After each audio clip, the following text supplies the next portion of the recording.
और चलिए अब रुक कर लेते हैं न्यूज ब्लास्ट का और नजर डालेंगे कुछ बड़ी खबरों पर, क्योंकि आज मरुभूमि में अमित शाह रहने वाले हैं। अलवर के हरसोली का प्रस्तावित दौरा है अमित शाह का। दोपहर 2:30 पर हरसोली आएंगे गृह मंत्री अमित शाह। हरसोली में चुनावी जनसभा को संबोधित करेंगे और भाजपा प्रत्याशी भूपेंद्र यादव के समर्थन में संबोधित करेंगे। किशनगढ़ सहित जिले भर से लोग जनसभा में पहुंचे हैं। भाजपा कार्यकर्ता और पदाधिकारी लगातार तैयारियों में जुटे हुए हैं। और देखिए, इससे पहले जो चुनावी शंखनाद है वो गृह मंत्री अमित शाह का रोड शो के साथ सीकर में किया गया था। और उसके बाद लगातार बैक टू बैक जिस तरह से गृह मंत्री अमित शाह एक्टिव नजर आ रहे हैं राजस्थान की धरती पर, लगातार बैक टू बैक सभाएं उनकी हो रही है। और आज भी मरुभूमि में अमित शाह की मौजूदगी रहने वाली है। अलवर के हरसोली में प्रस्तावित दौरा है गृह मंत्री अमित शाह का। और देखिए, 2:30 पर हरसोली गृह मंत्री अमित शाह पहुंचेंगे। उसके बाद में संबोधन भी गृह मंत्री अमित शाह का होगा।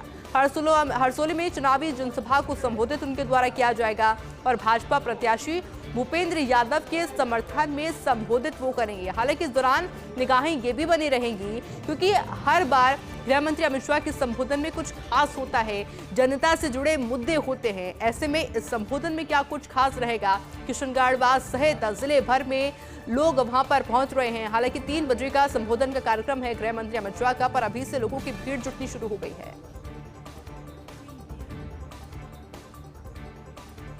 मुख्यमंत्री भजनलाल शर्मा का इंटरव्यू, विपक्ष पर निशाना साधा मुख्यमंत्री भजनलाल शर्मा ने और कहा कि कांग्रेस गठबंधन नहीं है, ठग बंधन है।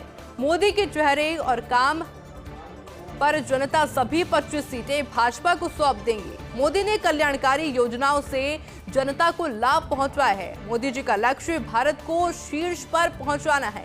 भाजपा का कार्यकर्ता बूथ पर मजबूती से काम कर रहा है। इसके अलावा भजनलाल शर्मा ने यह भी कहा कि जनता समझ चुकी है इंडी गठबंधन भ्रष्टाचार को बढ़ावा देने वाला गठबंधन है। कांग्रेस 4 साल पहले पैदा हुए दलों से समझौते कर रही है। कांग्रेस को अपनों पर विश्वास नहीं है, जनता कांग्रेस पर क्यों विश्वास करेगी। तमाम बातें मुख्यमंत्री भजनलाल शर्मा के द्वारा की गई। जब इंटरव्यू उनका हो रहा था तब उन्होंने विपक्ष पर जमकर निशाना साधा और साथ ही के अंदर केंद्र के द्वारा चलाई जा रही योजनाओं के बारे में जानकारी दी। प्रधानमंत्री नरेंद्र मोदी का जिक्र करते हुए भी भजनलाल शर्मा नजर आए। भजनलाल शर्मा ने कहा कि कांग्रेस गठबंधन नहीं है, बल्कि कांग्रेस ठग बंधन है। मोदी के चेहरे और काम जनता जानती है और इसीलिए सभी 25 सीटें भाजपा को जनता सौंपेगी। मोदी ने कल्याणकारी योजनाओं से जनता को लाभ पहुंचाया है और ये जनता ने देखा भी है। मोदी जी के लक्ष्य के बारे में भजनलाल के द्वारा बातचीत की गई, मुख्यमंत्री के द्वारा बातचीत की गई और उन्होंने कहा कि मोदी जी का लक्ष्य भारत को शीर्ष पर पहुंचाना है। भाजपा का कार्यकर्ता बूथ पर मजबूती से काम कर रहा है। जनता समझ चुकी है इंडी गठबंधन भ्रष्टाचार को बढ़ावा देने वाला गठबंधन है।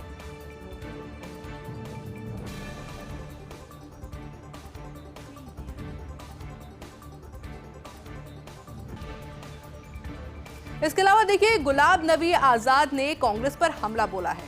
कांग्रेस की ही वजह से सत्ता में होगी बीजेपी। बीजेपी अगर सत्ता में है तो कांग्रेस और उसकी लीडरशिप की वजह से, यह बात कही गई है। कांग्रेस की अभी की लीडरशिप रहेगी तब तक बीजेपी हुकूमत करती रहेगी। कांग्रेस के अंदर हमारी G23 ग्रुप थी। लोकसभा और राज्यसभा में भी G23 वाले नेता ही बोलते थे। कांग्रेस का कोई भी नेता, चाहे सोनिया गांधी हो या फिर राहुल गांधी हो, किसी ने कभी भी नहीं बोला कि जम्मू कश्मीर को स्टेटहुड वापस मिले। डेमोक्रेटिक आजादी पार्टी के अध्यक्ष और राजौरी अनंतनाग से कैंडिडेट है आजाद, जिन्होंने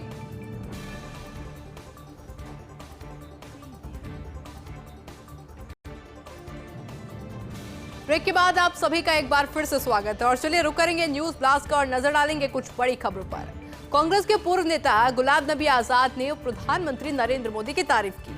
जम्मू कश्मीर में होने वाले असेंबली चुनाव और स्टेटहुड को लेकर कहा कि पीएम मोदी ने संसद में दोनों वादे किए हैं और अच्छी बात है कि प्रधानमंत्री और गृह मंत्री इस पर अटल है।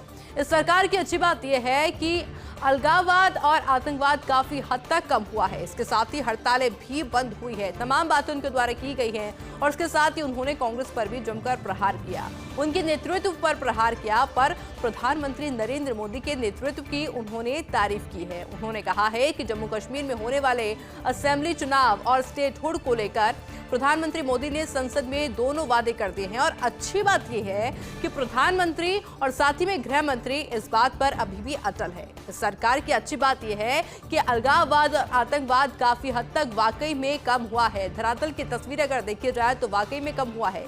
इसके साथ ही हड़ताल भी अब बंद हुई है। और देखिए, आरजेडी ने भी अब अपना घोषणा पत्र जारी कर दिया है। परिवर्तन पत्र नाम से पार्टी का घोषणा पत्र जारी हुआ है। आरजेडी के मैनिफेस्टो यानी कि प्रवर्तन पत्र में 24 जन वचन की बात कही गई है। बिहार में 200 यूनिट बिजली फ्री और 1 करोड़ नौकरी का वादा है। देश भर में 1 करोड़ नौकरी देने का वादा किया गया है। इसके अलावा महिलाओं को लेकर अगर बात की जाए तो रक्षाबंधन से महिलाओं को हर साल 1 लाख सहायता राशि दिए जाने की बात कही गई है। गैस सिलेंडर का भाव 500 रुपए किए जाने की बात कही गई है। पुरानी पेंशन योजना लागू करने, बिहार को 1,60,000 करोड़ की विशेष पैकेज दिए जाने की घोषणा भी इस घोषणा पत्र में है। और साथ ही में देखिए, अग्निवीर योजना बंद करने की बात भी इस घोषणा पत्र में की गई है। पुरानी पेंशन योजना लागू करने का वादा भी इस घोषणा पत्र में किया गया है। बड़ी बात यह है कि घोषणा पत्र तो सामने आ चुका है। ये जो 24 वचन की बात की जा रही है, 24 वचन भी बताए जा चुके हैं। पर बड़ा सवाल यह है कि जनता को क्या ये वादे पसंद आते हैं, क्या ये घोषणाएं पसंद आती है और कितना समर्थन जनता दिखाती है। भारत बांग्लादेश के बीच जमीन की अदला बदली, 50 साल बाद जमीन अदला बदली हुई है।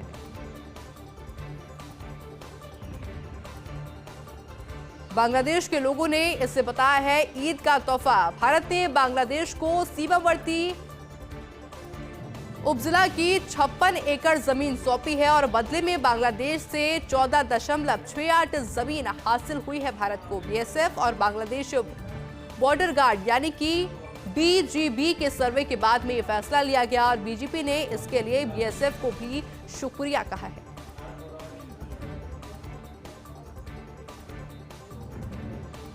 और पाकिस्तान में फिर से अल्पसंख्यकों पर अत्याचार देखने को मिल रहा है। खैबर पख्तूनख्वा में तोड़ा गया ऐतिहासिक हिंदू मंदिर और मंदिर की जगह पर अब बनाया जाएगा कमर्शियल कॉम्प्लेक्स। अधिकारियों ने तो हिंदू मंदिर के अस्तित्व के बारे में जानकारी होने से तक इनकार कर दिया है। हिंदुओं के भारत चले जाने के बाद से 1947 से ये मंदिर बंद था। 10 से 15 दिन पहले ही शुरू हुआ मंदिर और अब इसकी जगह कॉम्प्लेक्स का निर्माण करने की रणनीति बनाई जा रही है। सिंगापुर के साथ में टेक्नोलॉजी और न्यायिक वार्ता पर 2 दिवसीय कॉन्फ्रेंस हुई। सीजेआई डीवाई चंद्रचूड़ ने कॉन्फ्रेंस को संबोधित किया और कॉन्फ्रेंस में सिंगापुर के चीफ जस्टिस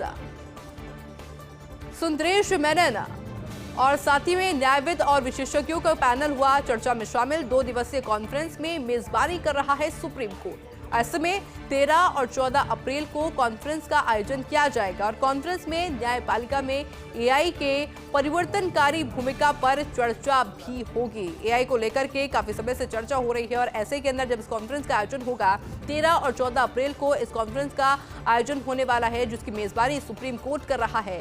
देखना होगा न्यायपालिका में एआई के परिवर्तनकारी भूमिका पर चर्चा होगी।